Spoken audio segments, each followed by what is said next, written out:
안녕하십니까, 송광입니다. 오늘은 사문유관 가운데에서 이제 습종문을 나가서 만나는 사람의 시신, 장례의 모습을 설명을 드리도록 하겠습니다. 이제 어느 정도 시간이 지나서 어떤 경우에서는 이게 하루 만에 이루어졌다 이렇게 설명하는 부분도 있는데 그건 좀 타당성이 희박하고, 시간이 좀 지난 뒤에 다시 태자는 이제 서쪽 동산을 향하게 됩니다. 그래서 서쪽문을 통해서 나가게 되는데, 이와 같은 일들이 자꾸 벌어지니까 이제 술도다나왕은 대단히 긴장하게 되죠. 혹을 때려다가 혹 붙이는 격이라고, 거기 나가서 마음이 밝아져서 돌아와야 되는데 성문을 나갔다 들어오면은 더욱더 이 태자는 심각해지고 혼자 명상에 잠기고 하는 시간들이 많아지고, 이러다 보니까는 이제는 왕이 아예 길가에 잡스러운 모습, 태자가 봐서는 안 되는 그런 것들은 일체 금기를 시킵니다. 그렇지만 그거 갑자기 나타나는 현상들을 참 철저하게 차단하기가 어려울 겁니다. 또 태자가 멀리 있는 현상이라 할지라도 저것이 무엇이냐 가보자 이렇게 됐을 경우에는 그건 막을 수가 없는 것이죠. 그래서 이제 이런 것 때문에 천신이 자꾸 나타나서 정거천이라든지 이렇게 나타나서 변화를 한다 이렇게 보이지만은, 사실 그것은 태자가 직접 길가에서 그 모습을 보고 심각하게 생각한 현상이 아니라는 것은 제가 앞 시간에도 말씀드렸죠. 이미 마음속에 정해진 것을 이렇게 흔히 우리가 이야기하는 식으로 좀 더 극적인 효과를 나타내기 위해서 사문유관이라고 하는 형상을 보이고 있다 하는 것이죠. 그래서 서쪽문을 나서서 이제 동산으로 향할 때 길가에 갑자기 이번에는 시체를 울려매고 하는 장면이 나타납니다. 그래서 역시 이 부분에 대해서 마부의 입을 통해서 이렇게 설명이 됩니다. 이 사람은 이미 세상의 목숨을 버리고 위덕이 없으며 이제 돌이나 나무와 같고 마치 담벼락과 별로 다름이 없으며 일체 친족과 아는 일을 버리고 오직 홀로 정신만이 스스로 저 세상으로 향하며, 지금부터는 다시 또 볼 수도 없고 부모, 형제, 처자, 권속들과 이별하여 다시 거듭 볼 수 없는 까닭에 죽음이라 이름하나이다. 태자의 높으신 몸도 벗어날 수 없으며 모든 이들이 다 죽음을 맞이하게 되나이다. 여기에 이제 태자는 다음과 같이 이 정리를 하는 심정을 드러냅니다. 만약 내 이 몸도 죽음을 면하지 못한다면 어느 계를에 저 동산숲에 나가서 유람하고 즐겨할 것인가. 나는 마침내 죽는구나. 죽음의 법을 초월하지 못하는도다. 이처럼 이 부분에 대해서 대단히 심각하게 생각합니다. 여기서 이제 동산에 나가서 즐긴다는 부분은 결국 태자가 처하고 있는 이 왕궁의 생활, 또 부왕이 어릴 때부터 철저하게 차단시키면서 계속 세속의 생활에 탐닉할 수 있게끔 갖가지 축제, 연회 이런 것들, 잔치 이런 것을 통해서 만나는 현상을 동산에 나가서 아름다운 것을 즐긴다 하는 식으로 표현됐다고 보면 좋겠습니다. 그래서 태자로서 누릴 수 있는 모든 쾌락이 바로 이처럼 동산유람으로 표현되고 있다. 그러나 그러한 과정에서 길에서 반드시 만나고 있죠. 그러한 과정에서 바로 출가, 도를 생각하는 태자의 마음속에서는 항상 이와 같은 현상들이 떠나지 않고 있었다. 이렇게 이제 볼 수가 있는 것입니다. 그 다음 대목을 한 번 더 이제 설명드리고 같이 한번 살펴보죠.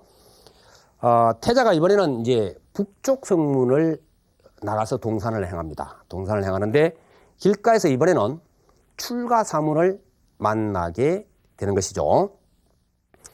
사실 출가사문이나 이런 이들은 그 당시에서 이미 흔히 볼 수 있었고, 또 출가를 하는 관행이 있었다라고 제가 전에 설명을 드렸었죠. 그렇기 때문에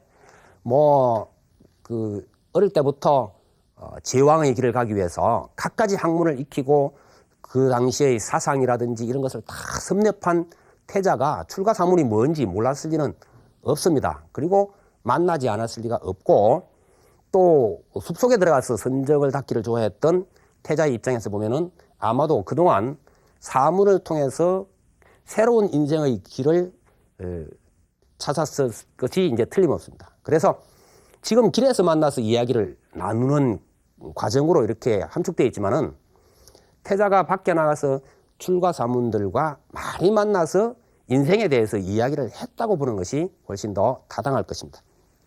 그러나 여기서는 어쨌든 마부의 입을 통해서 먼저 이 출가사문에 대해서 설명이 되어집니다. 이 사람은 항상 옳은 법을 행하고 그릇된 것을 멀리 떠나며 평등행과 보시행을 잘하며 모든 감각기관을 잘 조복하며 자신을 잘 조복하며, 여기서 조복한다는 것은 철저하게 제어하고 관리할 수 있는 능력을 이야기하는 것이죠. 항복받는다, 보통 그러죠. 두려움이 없는 세계를 보여주고 중생들에게 큰 자비를 내며 모든 중생들을 잘 보호하여 인도하나니 이런 까닭에 출가라 하나이다. 이제 태자는 그 출가사문에게 다가가서 직접 출가사문의 입을 통해서 출가가 무엇인지를 묻게 됩니다. 그때 이제 출가사문의 입을 통해서 정의가 내려지는 것은 다음과 같은 얘기입니다. 내가 일체 세간의 모든 것을 보니 다 무상합니다.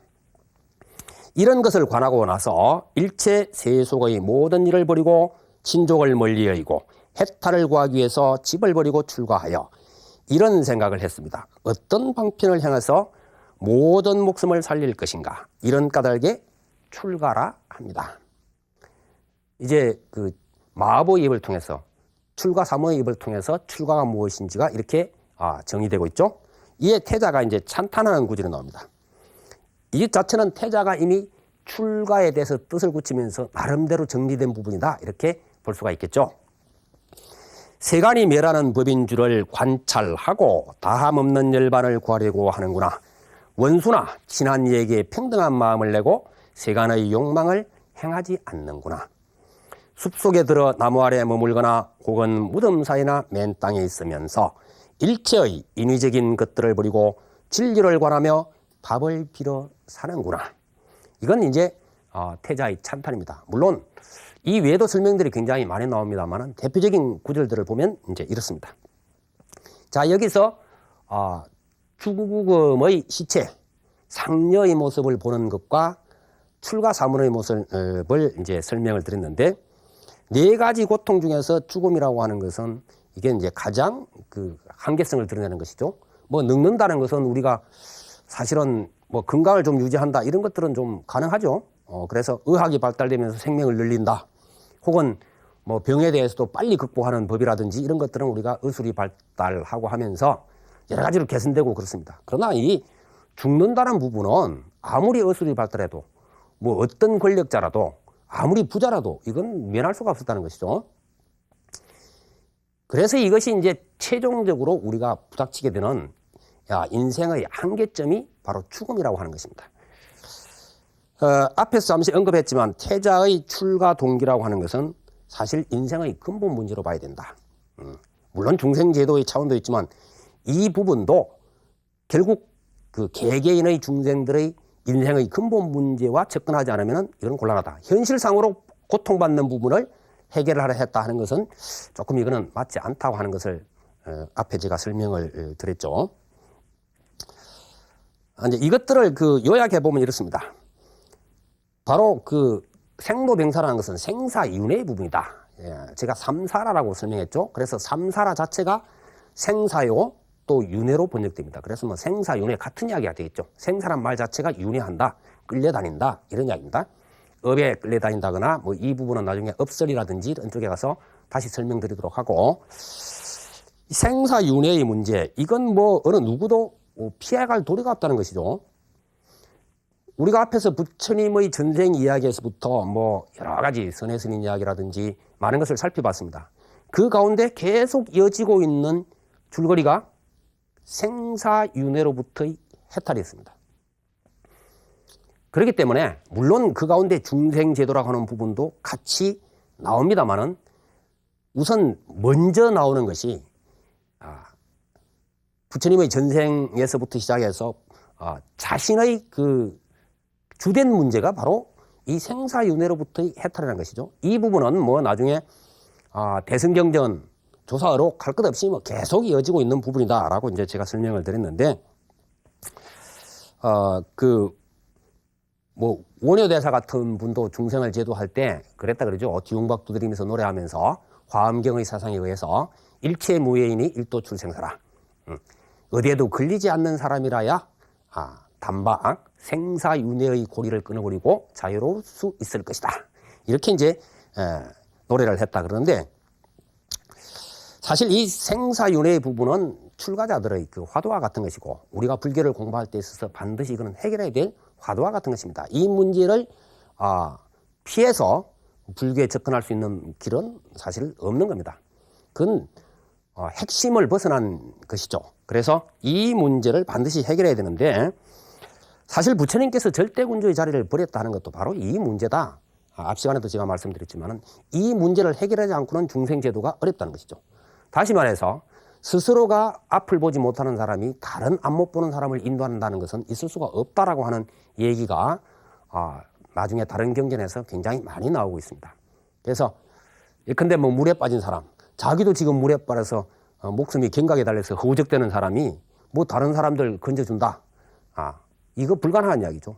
그래서 이 부분에 대해서 오늘날 우리는 너무 생사윤회 부분에 대해서 좀 심각하게 생각하지 않고 의뢰이 그냥 관념적으로 생각하고 넘어가 버리는데, 출가한 사람의 입장에서 보면은 이 문제가 없이는 인생의 모든 것들을 다 버리고 출가할 수가 없습니다.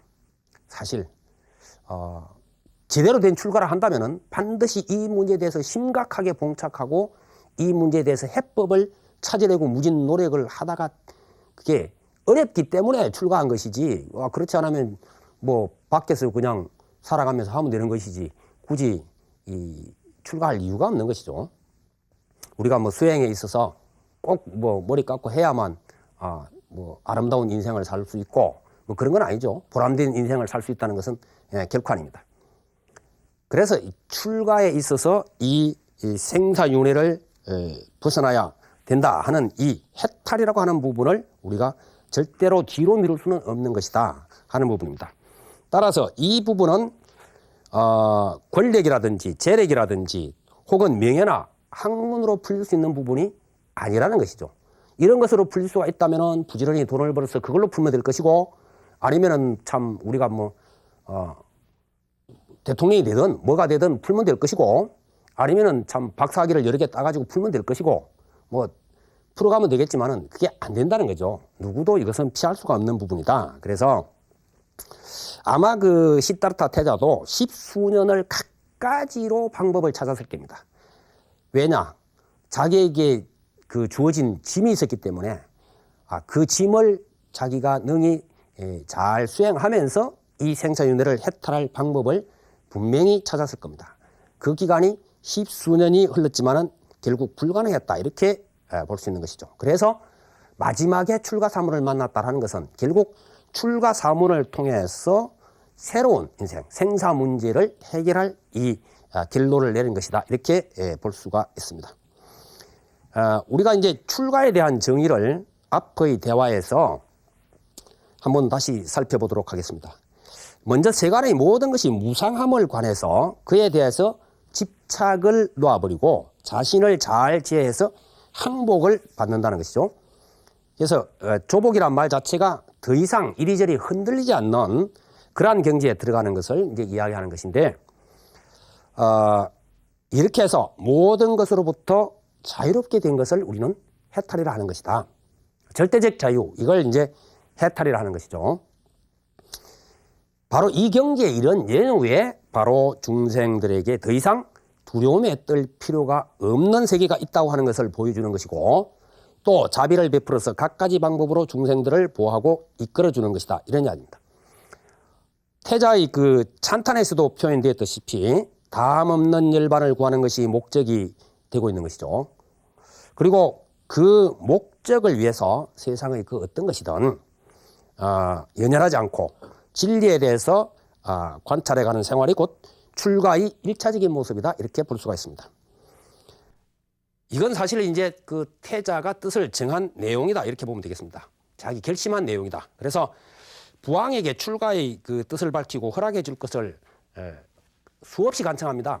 그래서 이런 표현까지를 하고 있습니다. 주도다나왕은 만약 네가 내 말을 어기고 출가를 결행한다면 너는 결코 좋지 못한 결과를 초래할 것이니 거의 협박에 가깝습니다. 이거는 어른의 말을 어긴 때문이다. 이 어느 부모라도 그럴 겁니다. 제가 출가할 때 광경만 떠올려봐도 이거 충분히 이럴 수 있는 얘기입니다. 그렇지만 태자의 뜻은 굉장히 완강했습니다. 대왕이시여, 이제 이 자식의 출가할 마음을 막지 못할 것입니다. 왜냐하면 마치 어떤 사람이 불타는 집에서 뛰쳐나가려 할 때 아무도 그 사람을 막을 수 없는 것과 같습니다.